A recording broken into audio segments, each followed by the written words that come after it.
باقی ہیں دونوں ہی اللہ تعالیٰ کے. تو اسلامی کیلنڈر کے مطابق اب 13 تاریخ شروع ہو چکی ہے، لیکن شمسی کیلنڈر کے مطابق ابھی 12 ہی چل رہی ہے.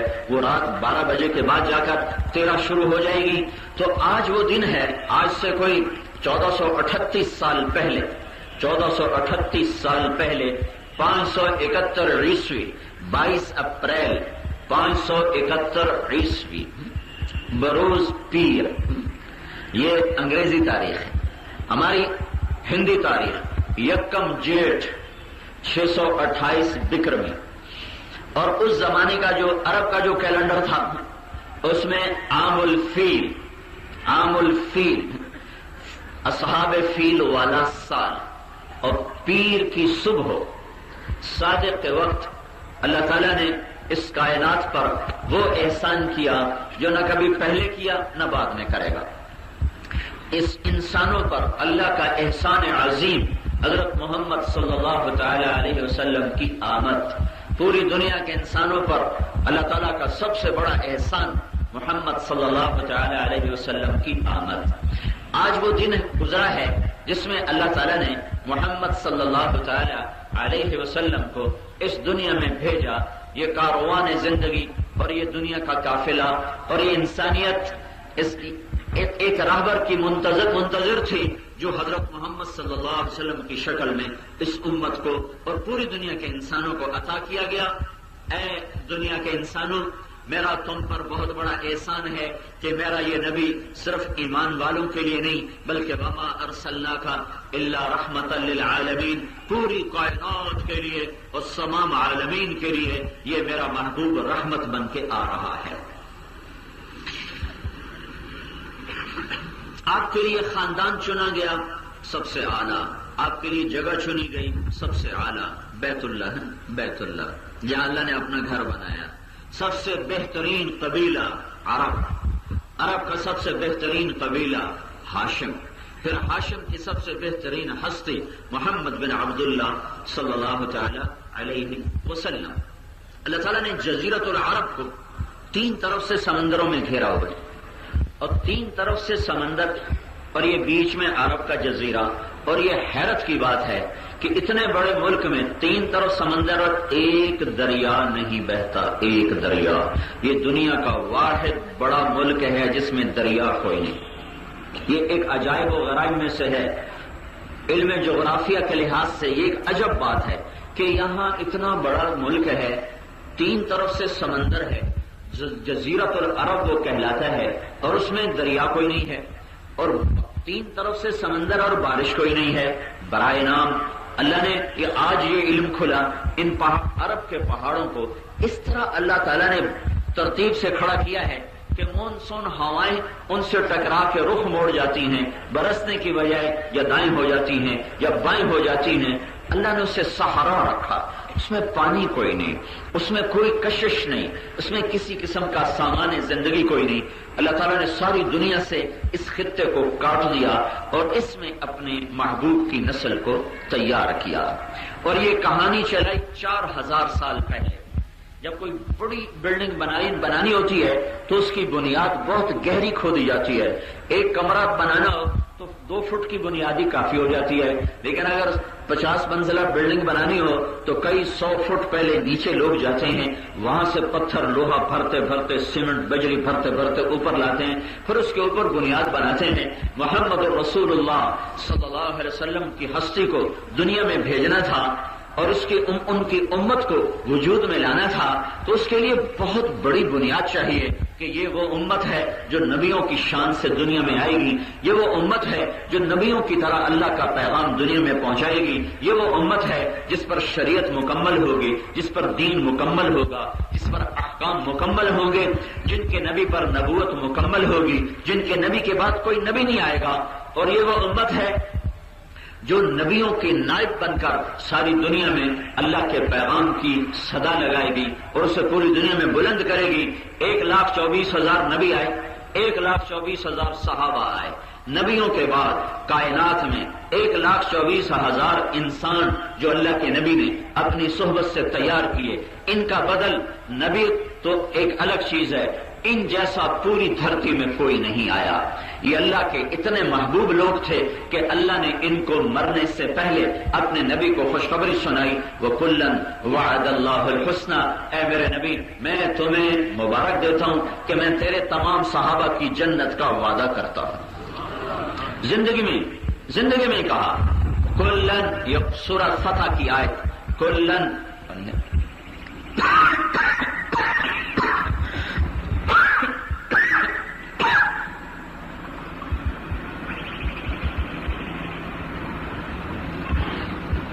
کلن وعد اللہ الحسنى، اے میرے محبوب تیرے تمام صحابہ کے لیے جنت کا وعدہ ہے۔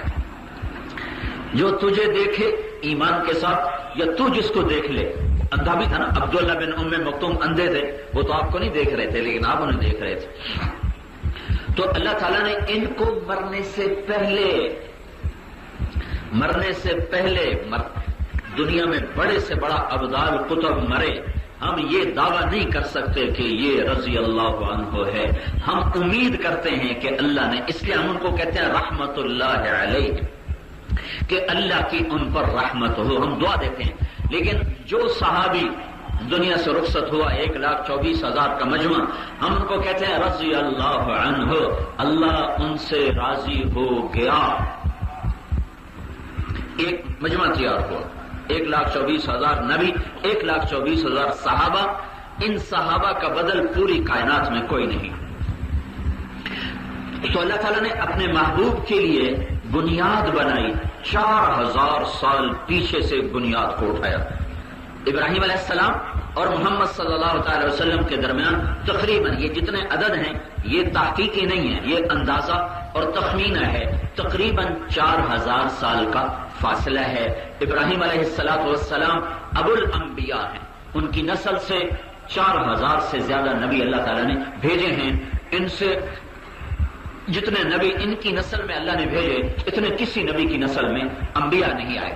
تو اللہ تعالیٰ نے حضرت محمد صلی اللہ علیہ وسلم کی ہستی کو وجود دینا چاہا تو کہانی چلائی ابراہیم علیہ السلام کے ذریعے سے کہ اللہ تعالیٰ نے 86 سال کی عمر میں بیٹا دیا۔ 86 سال مانگتے مانگتے جوانی ڈھل گئی، اور پھر اللہ سے مایوس نہیں ہے، یا اللہ رب هب لی من الصالحین، تو ہاں بھائی فبشرناہ بغلام حلیم، ابراہیم مبارک ہو بیٹا آنے والا ہے۔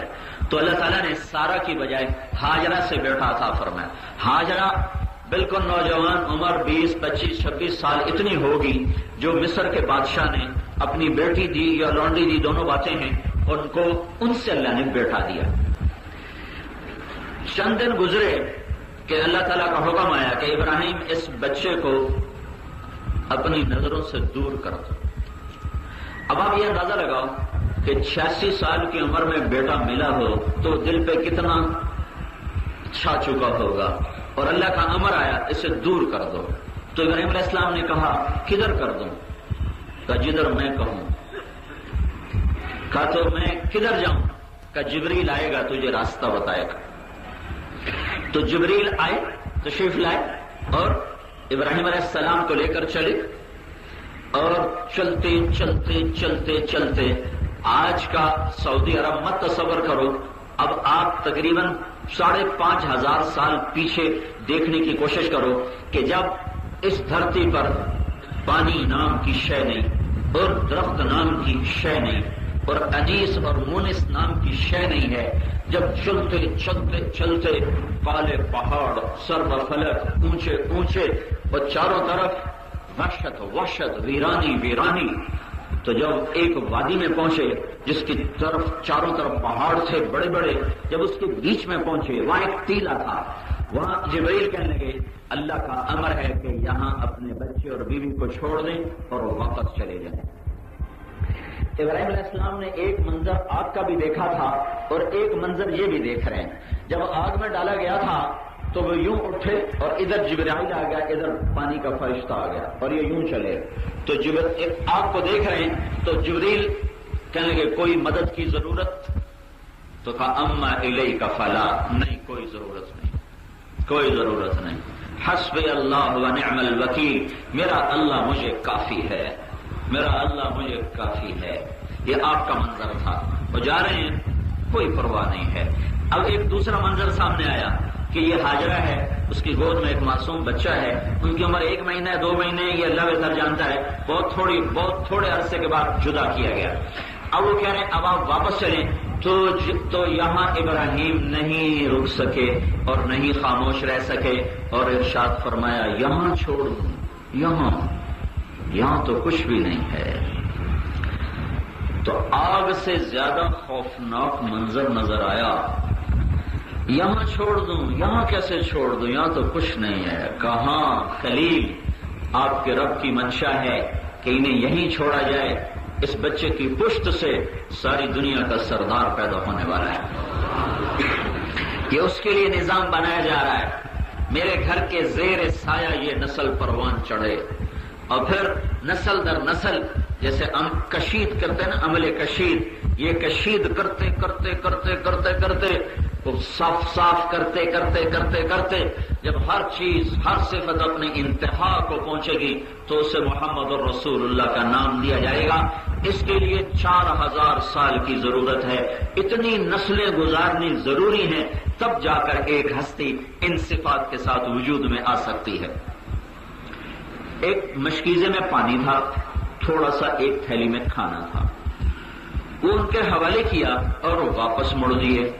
جب وہ واپس چلے تو حاجرہ پریشان ہو گئی کہ یہ کیا کر رہے ہیں، تو انہوں نے کہا آپ کیا کر رہے ہیں؟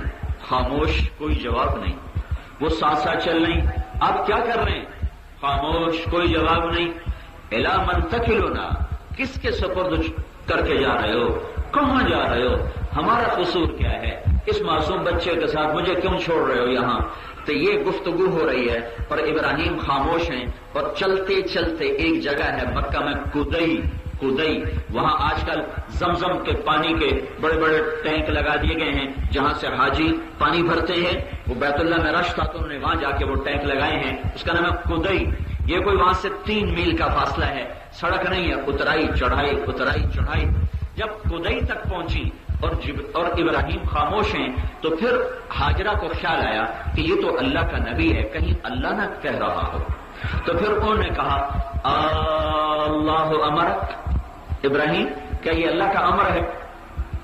تو پھر سر ہلایا، ہاں نہیں کہا۔ کیا امتحان ہے، کتنی بڑی چھری چل رہی ہے سینے پر۔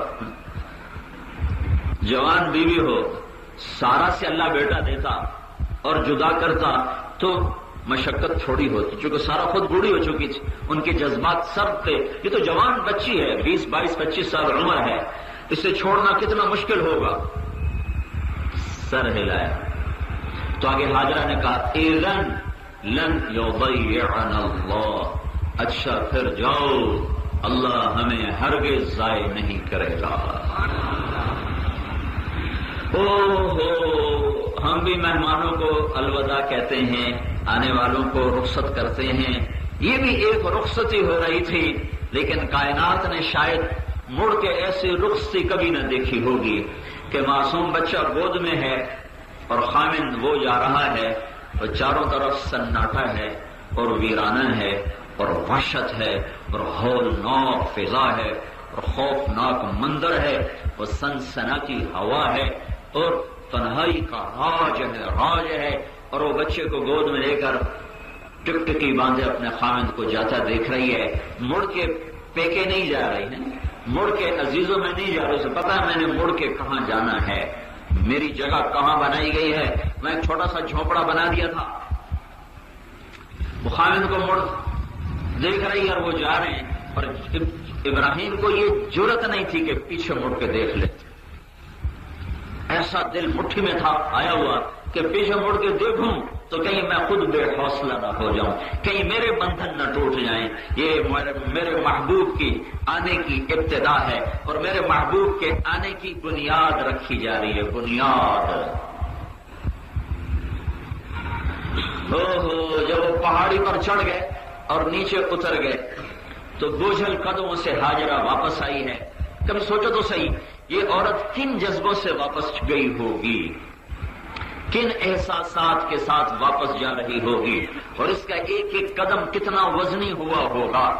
اور ادھر خلیل کی سنو، جب وہ پہاڑی سے نیچے اترے تو نہیں رہ سکے اور چھلانگ لگائی اونٹنی سے اور مڑ کے قبلہ کی طرف منہ کیا اور اپنے ہاتھ اٹھائے، اور ایک درد بھری فریاد تھی، دعا نہیں تھی، ایک درد بھری فریاد تھی جس نے اللہ کے عرش کو ہلا کے رکھ دیا، اور اللہ نے اس فریاد کو ایسا پسند کیا کہ اسے قرآن کا حصہ بنا کے میرے محبوب پر اتار دیا۔ ہاں ہے کیا کہہ رہا ہے؟ ربنا انی اسکنت من ذریتی بواد غیر ذی زرع عند بیتک المحرم ربنا لیقیموا الصلاة فاجعل أفئدة من الناس تهوی الیہم وارزقهم من الثمرات لعلهم يشكرون ربنا إنك تعلم ما نخفي وما نعلن وما يخفى على الله۔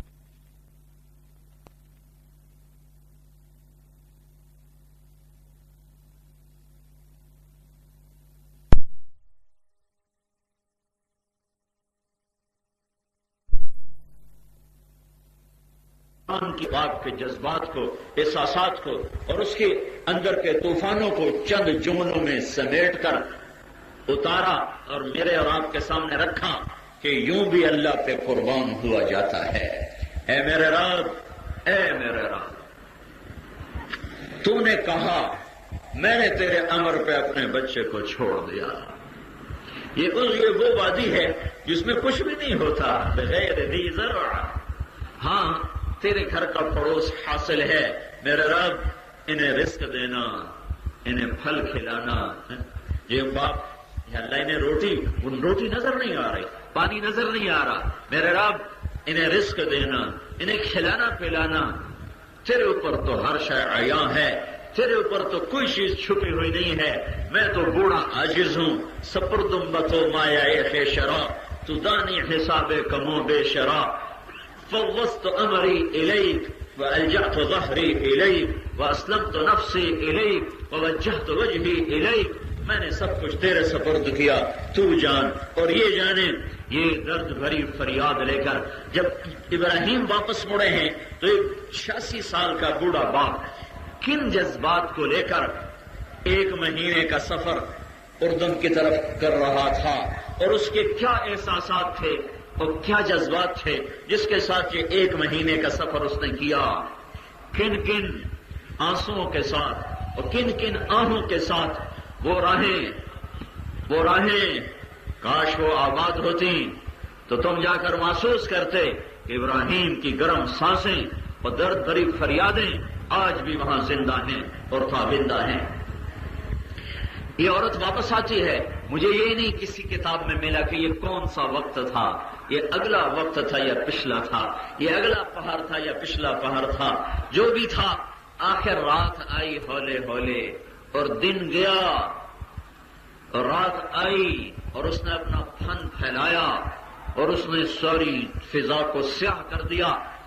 ایک عورت مصر کے محلات سے نکلی اور اردن اور فلسطین کے باغات میں وہ قیام پذیر ہوئی، پھر وہاں سے اٹھا کر اسے مکے کے کالے پہاڑوں میں پہلی کالی رات دیکھنی پڑی۔ اللہ کے واسطے سوچو اس ماں پہ کیا بیت رہی تھی۔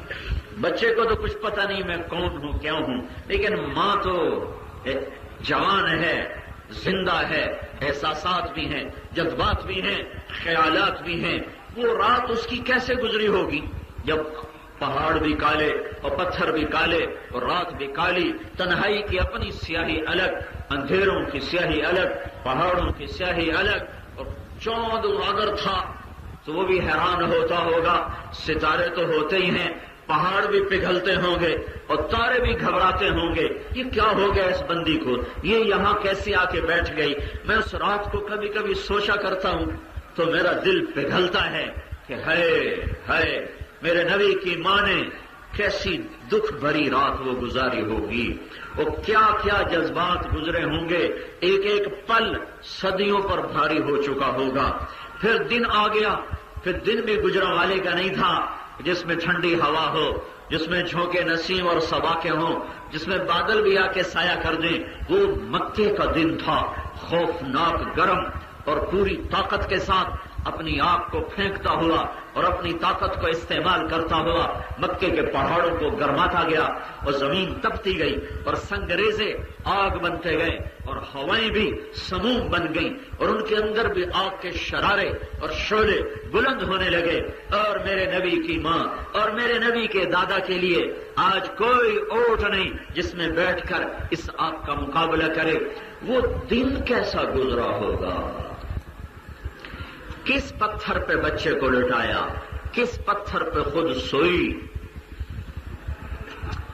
ہے رائمنڈ میں پڑھا میں نے, پانی کڑوا ہوتا تھا, گرمیوں کے دن ہوتے تھے تو فرش پہ ہم چھڑکاؤ نہیں کیا کرتے تھے کہ کڑوا پانی اینٹ کو ختم کر دیتا ہے, اس میں شور پیدا ہو جاتا ہے, کلر پیدا ہوتا ہے. تو مئی, جون, جولائی, اگست کی سارے دن کی دھوپ فرش پہ پڑتی تھی اور اسی ننگے فرش پر ایک چادر بچھا کے یا ایک دری بچھا کے سونا ہوتا تھا. ساری رات تڑپتے تڑپتے گزر جاتی تھی کہ نیچے کی آگ اتنا جلاتی تھی کہ نیند کوسوں دور ہوتی تھی اور جون کی چھوٹی راتیں بھی کٹنے میں نہیں آتی تھیں. لیکن ہمیں تسلی ہوتی تھی کہ ہمارے ساتھ 300-400 آدمی اور بھی سویا ہوا ہے اور ایک رونق ہے, ایک میلہ ہے, ایک محفل ہے. کبھی گھبرائے تو اٹھ کے جا کے نہا لیا, پھر گھبرائے تو جا کے ٹھنڈا پانی پی لیا. اتنے میں رات کٹ جاتی تھی. 2-3 دفعہ نہا لیے, 2-3 دفعہ پانی پی لیا, رات کٹ جاتی تھی. ہاجرہ کی رات کیسے کٹی ہوگی اور ہاجرہ کا دن کیسے کٹا ہوگا جبکہ کالے پہاڑ اور کالے پتھر ہیں اور آگ ہی آگ ہے. یہ کیا ہو رہا ہے؟ یہ محمد الرسول اللہ صلی اللہ علیہ وسلم کی آمد کا انتظام ہو رہا ہے, آپ کی آمد کا انتظام ہو رہا ہے. بہت گہری بنیاد کھودی جا رہی ہے, بہت گہرائی میں جا کر سیمنٹ بجری ڈالا جا رہا ہے.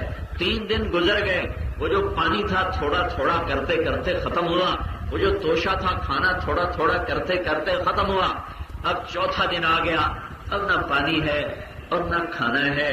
جب پانی بھی نہ پیے ماں اور کھانا بھی نہ کھائے تو چھاتی خشک, دودھ ختم اور بچے کی آہو بکا اور چیخ و پکار اور وہ ایڑیاں رگڑے اور ماں بے بسی کی تصویر. سن 2001 میں قطر میں گیا جماعت, میرا کندھے میں درد تھا تو میں ڈاکٹر کو دکھانے گیا تو مجھے ایمرجنسی وارڈ سے لے کر آگے ڈاکٹر کے پاس ملانے گئے تو ایک چھوٹے سی کھاٹ نما چارپائی پر ایک بچہ لیٹا ہوا تھا اور وہ تڑپ رہا تھا اور اس کی ماں اس کے اوپر یوں کھڑی اس کو ایسے دیکھ رہی تھی. دیکھو اس بات کو 8 سال ہو گئے اور میں بات تمہیں سناتے ہوئے رو رہا ہوں. میرا اس بچے سے کیا واسطہ ہے کہ انسانی اور ایک ایمانی. میں اس عورت کو نہیں جانتا وہ کون ہے, میں اس بچے کو نہیں جانتا وہ کون ہے, لیکن اس بچے کے تڑپنے پر جو ماں کے چہرے پر ایک بے بسی تھی میں وہیں رونے لگ گیا. ہاں, کیفیات منتقل ہوتی ہیں, الفاظ نہیں منتقل ہوتے. درد میں ڈوبی ہوئی فریادوں کو فصاحت و بلاغت کی ضرورت نہیں ہوتی.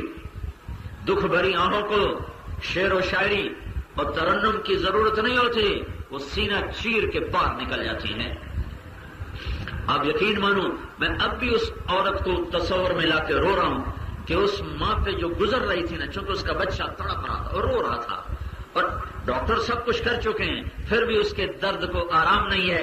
تو جس بے بسی سے اس کا چہرہ اور وجود فریاد تھا اس کو مجھے آج بھی رولا رہا ہے.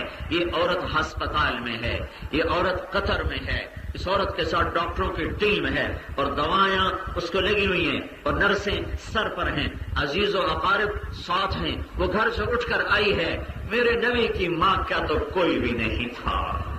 جب بچہ تڑپا ہوگا تو ہاجرہ پہ کیا گزری ہوگی, جب اسماعیل رویا ہوگا تو ہاجرہ پہ کیا گزری ہوگی. کہاں سے الفاظ لاؤں, کہاں سے تعبیرات لاؤں. الفاظ تو ایک عام دکھ درد کو نہیں بیان کر سکتے.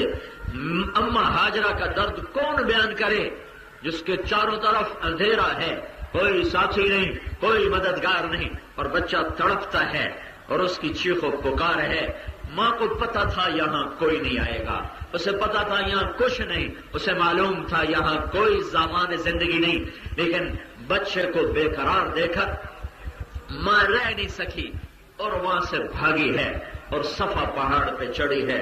یہ آج تو انہوں نے پہاڑ ختم کر دیا، ایک اونچا پہاڑ تھا اس پر چڑھی ہے اور یوں ماتھے پہ ہاتھ رکھا ہے اور چاروں طرف نظر دوڑائی ہے، شاید کوئی ملے، شاید کوئی ملے۔ کشتی شکستگانے اے باد شر برخیز، شاید کے بازمینم آیار آشنارا، شاید کوئی نظر آئے۔ کون نظر آئے؟ کہاں سے نظر آئے؟ بوجھل دل کے ساتھ وہاں سے اتری ہیں، پھر درمیان میں پہنچی ہیں تو بچہ غائب ہو گیا، نشیب آ گیا، وہاں دوڑ لگائی اور نظر یوں ہی رکھی ادھر بچے کی طرف، دوڑ آگے رہی تھی، نظر ادھر تھی، دوڑتے دوڑتے دوڑتے۔ اسلامی کیسٹ ہاؤس ہمارے ہاں تمام علماء کرام کے تبلیغی بیانات، قرأت، نعتیں، قوالییں، آڈیو ویڈیو کیسٹس اور سیڈیز میں دستیاب ہیں۔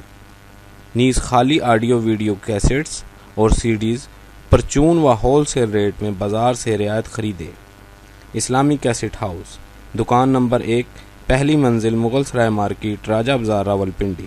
Phone number 55418554۔ ملال کوئی غم نہیں آیا، بلکہ الٹا خوشی ہوئی ہے کہ میں اللہ کے نام پہ قربان ہو رہا ہوں۔ ان خوشی کے جذبات اور احساسات کو بتانے کے لیے یا ابت کا لفظ ہے، یا ابت، ابا جلدی کر، تفعل، تاکو الف کے ساتھ ملا دیا، تفعل یا ابا تفعل، نہ واو نہ فا نہ ضمہ، جلدی کر۔ تو اس پر ابن قدامہ المقدسی رحمت اللہ علیہ نے ایک روایت نقل کی ہے، یہ یا ابا تفعل۔ ابراہیم کہنے لگے تو بڑا خوش نظر آ رہا ہے، تمہیں خبر بھی ہے کہ تیرے ساتھ کیا ہونے والا ہے؟ کہا ہاں خوب خبر ہے ابا، مجھے پتا ہے میں مر جاؤں گا، لیکن جب میں مروں گا تو آپ کے بدلے میں مجھے اللہ ملے گا، اللہ آپ سے بہتر ہے، اور دنیا کے بدلے میں مجھے جنت ملے گی، اور جنت دنیا سے بہتر ہے۔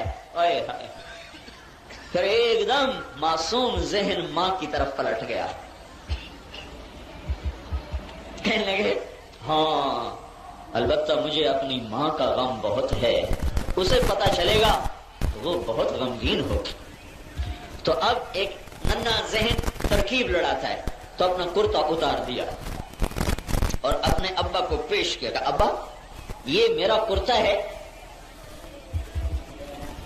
یہ میری ماں کو دے دینا اور اپنے کرتے میں مجھے کفن دے دینا، مجھے ادھر نہ لے جانا، میری ماں کو بڑا دکھ ہوگا، جب کبھی میں یاد آیا کروں گا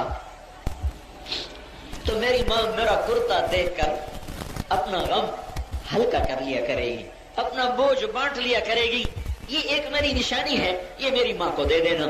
اور پھر اب یہ معصوم اپنے باپ سے بات کر رہا ہے، ابا میرے ہاتھ پاؤں باندھ دو، کہیں آپ کو میرا پاؤں نہ لگ جائے، میرا ہاتھ نہ لگ جائے، اور میرا ماتھا زمین پہ رکھو، سیدھا نہیں الٹا لٹاؤ۔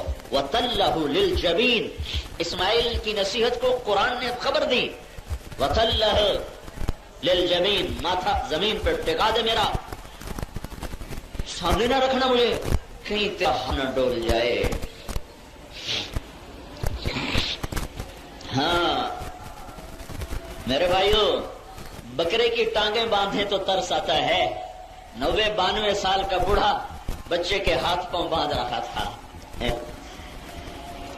کیا بیت رہی ہوگی، کیا بیت رہی ہوگی۔ مینا کے پہاڑوں پر بھی سخت طاری ہو گیا، ہاتھ پاؤں باندھے، آنکھوں پہ پٹی باندھی، زمین پہ لٹایا، ماتھا زمین کے ساتھ ٹیکا اور ایک گھٹنا ان کی کمر پہ رکھا اور سر کے بال، گھٹنا جمایا اور سر کے بال پکڑ کے یوں سر اٹھایا اور ہاتھ میں چھری اور یوں آسمان کو دیکھا، اوئے ہوئے ہوئے، خالی دیکھنے پر ہی فرشتوں کی چیخیں نکل گئی۔ ہاتھ میں چھری ہے، گھٹنا اسماعیل کی کمر پر ہے اور بال اپنے ہاتھ میں پکڑے ہوئے اور سر یوں اٹھایا نیچے چھری چلانے کے لیے، چھری ہاتھ میں ہے، بال مٹھی میں ہے، اور یوں آسمان کو دیکھ کر کہا میرے رب تو مجھ پہ ناراض ہو گیا تھا، کہ اسماعیل نے میرے دل میں جگہ پکڑ لی تھی تو اس لیے میرے اوپر ناراض ہو گیا تھا، یا تو کوئی میرا امتحان لینا چاہتا تھا؟ اے میرے رب، تو نے دیا، میں تیرے نام پہ قربان کر رہا ہوں، تو راضی ہو جا، تو نہ مجھ سے ناراض ہو۔ اور چھری چلاتی ہے، اور اس دعا پر ساتوں آسمان کے فرشتوں میں چیخ و پکار مچ گئی۔ آسمان کے فرشتے 2 دفعہ روئے ہیں، 2 دفعہ۔ ایک ابراہیم کی فریاد سن کر جب میں کیا منظر تھا، وہ فرشتوں پر بھی سناٹا چھا چکا تھا کہ یہ اللہ تعالیٰ کا کیا امر آیا ہے اور یہ کیا ہونے والا ہے، اور آسمان لرز رہا تھا، پہاڑ تھر تھرا اٹھے تھے، زمین پہ کپ کپاہٹ تاری تھی کہ یہ کیا ہو گیا، اور ابراہیم کا سینہ پرسکون سمندر کی طرح مطمئن تھا کہ میں اللہ کا امر پورا کر رہا ہوں۔ جب یہ فریاد پہنچی ہے تو ساتوں آسمان کے فرشتے روئے، اور یا جب میرے نبی نے طائف میں پتھر کھائے تھے، پھر ایک انگور کے درخت کے نیچے بیٹھ کے دعا مانگی تھی، پھر اس دعا پر آسمان کے فرشتے روئے تھے۔ تو چھری چلائی ہے، جب اللہ بچائے تو پھر چھری چاہے فرعون کے ہاتھ میں ہو چاہے خلیل کے ہاتھ میں ہو، پھر چھری کا کام کاٹنا نہیں ہے، چھری کا کام ماننا ہے۔ فرعون نے چھری چلائی کہ موسیٰ ذبح کر دوں، نہ کر سکا، وہ تو دشمن تھا، یہ تو خلیل ہے۔ اس نے چھری چلائی کہ اسماعیل ذبح کر دوں، نہیں، تیرے رب کا امر آ چکا ہے، یا ابراہیم قد صدقت الرؤیا انا كذلك نجزي المحسنین۔ چھری چلائی، چھری نے کیا طاقت ہے کہ بعض تفسیری روایات میں ہے کہ یہاں لوہے کا ٹکڑا آ گیا، نہیں، کچھ بھی نہیں، گردن تھی، گوشت تھا، چھری تھی، دھار تھی، تیزی تھی۔ میرے اللہ کا امر آ گیا کہ تو نے کاٹنا تو کیا ہے، تو نے نشان بھی نہیں ڈالنا ہے۔ چلی نہیں چلی، چلائی نہیں چلی، پھر چلائی نہیں چلی، پھر بوڑھا باپ اٹھا ہے، شاید چھری تیز نہیں ہے۔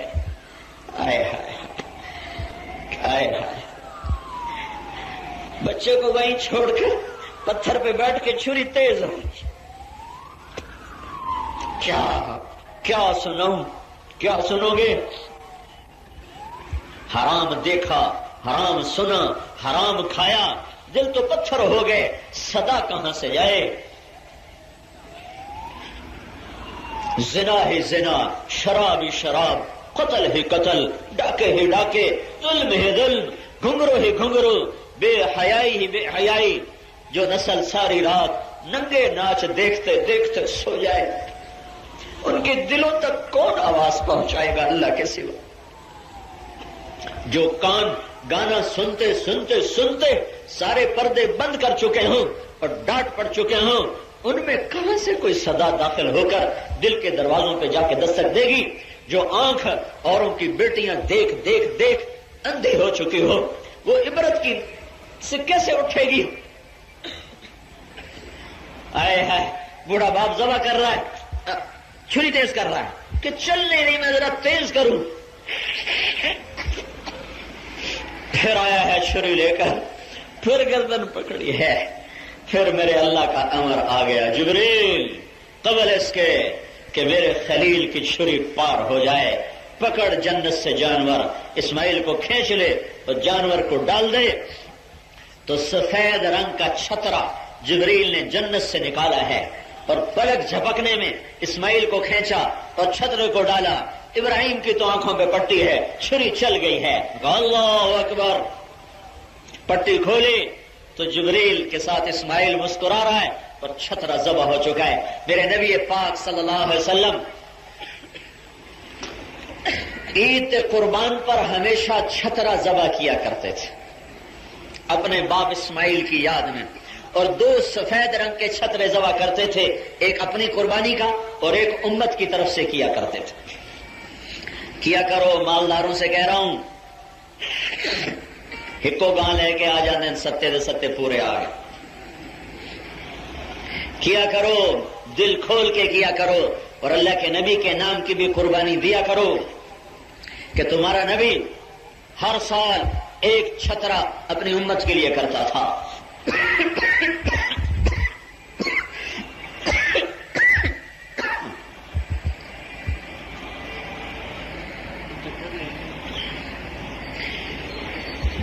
یہ کیا ہے؟ یہ حضرت محمد صلی اللہ تعالی علیہ وسلم کی آمد کے لیے سنگ بنیاد رکھا جا رہا ہے، بنیاد کا پتھر رکھا جا رہا ہے، اور قربانیوں سے بھٹیوں سے کندن بناتے بناتے بناتے بناتے اس سطح تک پہنچایا ہے کہ اب اس نسل سے محمد الرسول اللہ صلی اللہ تعالی علیہ وسلم کی آمد ہو سکتی ہے۔ اب میدان تیار ہے، اب بنیاد فراہم ہے، لیکن ابھی بھی اس کو بھرنے کے لیے مزید وقت چاہیے۔ کتنا چاہیے؟ 4000 سال کا عرصہ لگا ہے اس ہستی کے وجود میں آنے کے لیے۔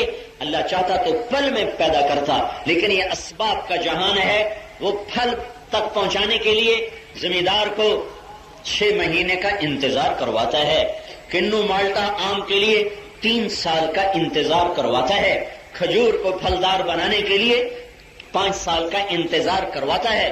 چاہے تو پل میں کر دے، لیکن پھل لینے کے لیے وقت چاہیے۔ اس امت، اس انسانیت کو 2 جہان کا سردار دینا تھا، اس کے لیے لمبا وقت چاہیے۔ ایسے وہ ہستی وجود میں آ نہیں سکتی، نہ کائنات میں ظرف ہے نہ نسل میں ظرف ہے کہ اتنے بڑی امانت کو اٹھا سکے۔ تو میرے بھائیو، حضرت محمد صلی اللہ علیہ وسلم کی آج آمد کا دن ہے، آج آپ کی آمد کا دن ہے۔ لیکن میں نے پہلے پچھلا سنایا ہے کہ میرے نبی کی آمد، میرے نبی کا آنا یہ ایک دم نہیں ہے، اس کے پیچھے 4000 سال کی تاریخ ہے، 4000 سال کا سفر ہے۔ تب جا کر اللہ تعالیٰ نے حضرت محمد صلی اللہ تبارک و تعالی علیہ وسلم کی ذات کو وجود بخشا۔ یہ تفصیل تو میں کل بتاؤں گا، میں سر درد کا شکار ہو چکا ہوں، وہ میں زیادہ لمبی بات نہیں کر سکتا۔ میرا خیال تھا میں مختصر کر کے پھر آپ کی ولادت کو بتاؤں گا، آپ کی آمد کا مقصد بتاؤں گا، لیکن یہی بہت لمبا لے گیا ہے۔ اور یہ جتنا میں نے بتایا ہے سارا ضروری تھا۔ نبیوں کی تاریخ ہمارا دین ہے، میں نے ابھی دین کی بات آپ کو سنائی ہے۔ میرے نبی نے، میرے اللہ نے ہمیں نبیوں کے قصے سنائے۔ وَكُلًّا نَقُصُّ عَلَيْكَ مِنْ أَنْبَاءِ الرُّسُلِ مَا نُثَبِّتُ بِهِ فُؤَادَكَ۔ میرے رب نے کہا میں بھی تمہیں نبیوں کے قصے سناتا ہوں جس سے تیرا دل مضبوط ہوگا۔ اور اللہ نے یوسف علیہ السلام کے قصے کو قرآن کا سب سے خوبصورت قصہ بتایا۔ نحن نقص علیک احسن القصص بما اوحینا الیک هذا القرآن۔